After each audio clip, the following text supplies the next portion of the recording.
Are you my friend?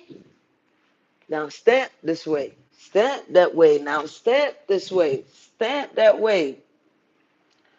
It is CTV. Cut the vultures. It is I am Monopoly, your host, and I remain here. Oh no no no no no no. On God's green earth. Yeah. These niggas is fairies out here. I ain't gonna hold y'all. Yap, yap. He was a fairy. Yap, yap. He was a he was a fairy. Yap, yap. The generations of clout chasers, man.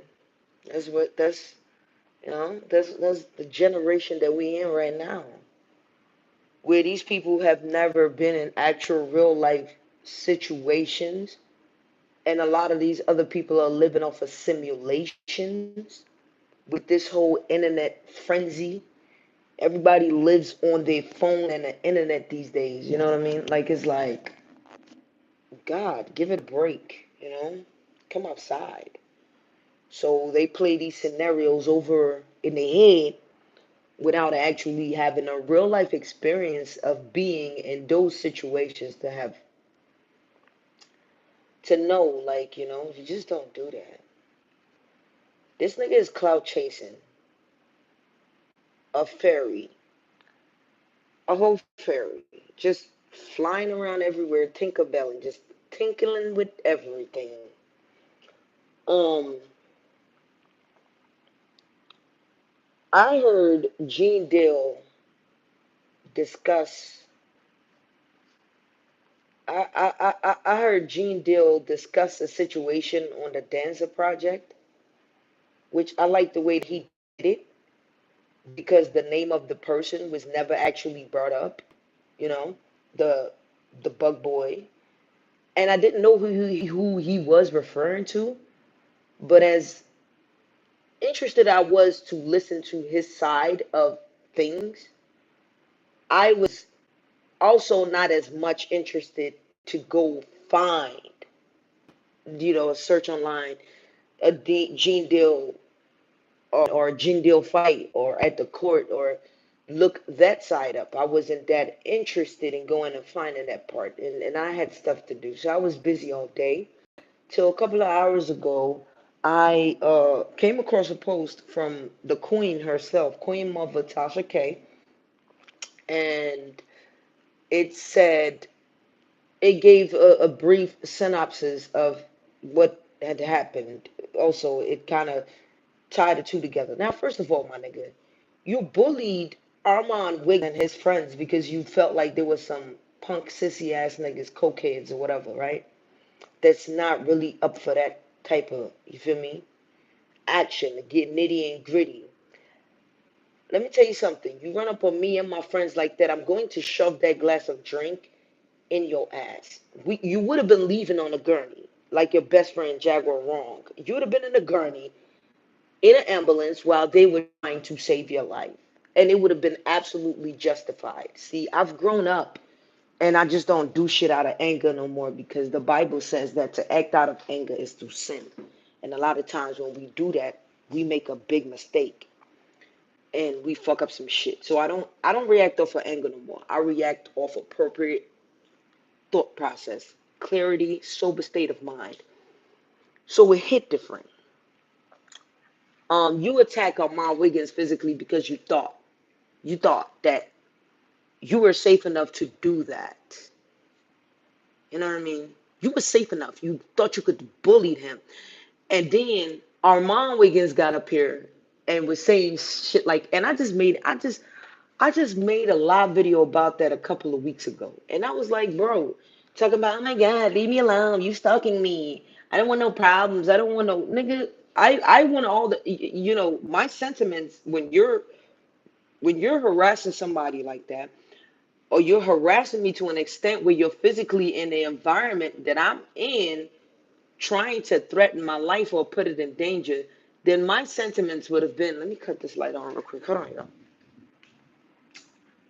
My sentiments would have been, it's up.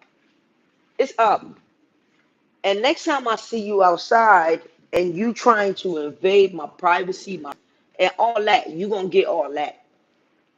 I'm gonna act childish and I'm put head, shoulder, knees, and toes. I'm going to headbutt you, and if you try to grapple me, I'm going to shoulder the shit out of your chin, hoping to crack a couple of them. And if you crouch down, I'm going to knee your ass in the jaw, hoping I break one of your teeth, right? And then you would have to go get another facial reconstruction surgery because we know you're used to that. You hate yourself. And, you know, that's your thing. You had to because you got into a situation like that with the wrong person once and your ass got mauled by that dog. They dogged you out. They mauled your face. That you had to go get it reconstructed. And now you feeling yourself because the doctor was not a surgeon. He was a magician. You know, he gave you a whole new face at that point. He did a whole Nicolas Cage face off with your ass. Now you feeling yourself. And you ran into a real New York nigga with a short fuse. You know, we New Yorkers, we dead got short fuses. I'm not gonna lie. Win, lose, or draw, we do have short fuses. You ran into a New York nigga and he handled you how a man is supposed to handle you. If I'm saying. But yeah, we talking about the whole situation. Really, this person is fucking irrelevant. Like I'm telling y'all, it's just the behavior and the clout chasing shit that you do. It is ridiculous. It is like there are a lot of other successful YouTube content creators out here that are not behaving in such salacious, frantic, mentally induced psychopathic behaviors, demonic ways that you operate from. There are a lot of them. Tisa Tells is also out there. Armand Wiggins himself is also out there. And I'm glad he's done a great job at completely avoiding you, which I think him and his friends should put hands on you. You deserve to get a beat down from them for your behaviors. That shit should be outside of Zeus Network. Fuck a camera, beat the shit out your ass, and then tell the police the truth. This crazy manic episode, motherfucking deranged, psychopathic, demonic, sadistic fool keeps on running me around, chasing me, attacking me, and threatening my life. Period. And that's just the facts. Lay it out. Here's the video when he attacked me the first time. And he's always trying to be around and attack me. And I've done my best to avoid him, but I can't do it anymore. So I had to defend myself because he thought he could have repeated the same actions he did that night by hauling a glass of drink towards my direction. He thought he could have repeated that and caused me another physical harm. So no, I had to defend myself. Even though Amon don't do that because in New York City we don't have self-defense. We don't have self-defense. Somebody hit you, you hit them back, both of y'all going to jail. That's how that works in New York City. Unless somebody hit you and you don't hit them back and police come and one of y'all go to jail. And I'm only talking about this in the police context of it because you niggas is not from the street life. You're not gang. You don't hold a certain um you don't hold a certain responsibility to an enterprise in the streets. So you're not a snitch. You're a civilian. You're a tax-paying civilian. And you should behave like that. You pay your taxes so they can pay the service workers, which are the public servants. So you can pay their checks so they can do a job, which is to protect and serve. So get them involved if need be. And when you do that, make sure you drag this nigga to cell block 1 so they could run through him because he'll probably have fun there. So they could run through his booty hole. You know what I'm saying? He would have fun there, you know? He would go out there and do all that girly shit. So that's why you felt like you can come at Gene Dill because you want a moment. You want a viral moment. And that type of shit, bro, has cost a lot of niggas their lives. And y'all keep acting like it's not happening. But it's a real thing. People are literally out here, the echo chambers are not echoing chambering and telling people y'all need to stop these wild behaviors. Look at this nigga. Y'all go in these neighborhoods, you try to portray, and things happen. The dudes in Georgia went out there with a KKK mask on. They were killed. They were donezo. It wasn't even a spare the moment. No, they were donezo. You have kids going in the hood. Oh, I got this, I got that, and all for a vibe because you want a viral moment and a reaction of for people who are going through real life situations and really not in the mood for your bullshit. And then you go bring your bullshit their way, which is exactly what this little cricket, this little rat face, this little fucking bug boy. That's the best name. You're a bug. Like you're literally a gnat. Just can't, can't get that motherfucker. Just keep buzzing around everywhere, and I just want you to die. You see what I'm saying? And then the gnat just keep flying all over. You're literal like, and it makes sense why people become a representation of what they call themselves. What your moniker is. You have to represent that. You're literally representing it. Because it's in you. That's why you felt comfortable enough for that to be your moniker, something you address yourself by, in summation of all of your elements. This nigga is in some white man's face, talking crazy to this white man, roasting, doing all of this gyrating. Bruh, you're a sex worker. Like you've always been like a sex worker. Like you're still a sex worker.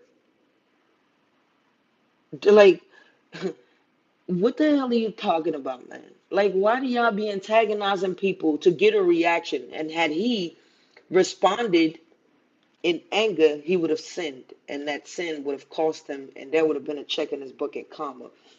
I was really proud of that little what's his name, the Sam something, for really composing himself, right? But he should have probably verbally attacked you a little bit more. You over there, mouth all urched like a bitch, just having bitch behaviors and just sassy. You know, I'm old school with it, maybe just a little bit old school, but I thought that just being sassy was just all about the flamboyancy and the bright, loud colors and the just extravagant outfits, like the gay balls in New York City, the pride that homosexual men show. But your sassy is you're vindictive. You're a hurt soul intentionally out here looking to hurt souls because you're broken. Like you realize that you see you're the type, and that's when I went at it with this nigga, the first thing I said was you can buy your hair, but it won't grow. You can fix your nails if you say so. You can buy all the things that man can make, but if you look inside you, there's a rotten apple and a rotten tomato in there just thinking. Just thinking. You're rotten to the core. And the price of your redemption, I don't think there's really any. And you don't understand that your actions is gonna have very, very, very, very, very irreparable consequences if you don't stop while you're ahead. You're always looking for a moment. Why do you feel the need to always look for a moment? Can't you just be great? Why do you always have to look for a moment? That's crazy. Crazy.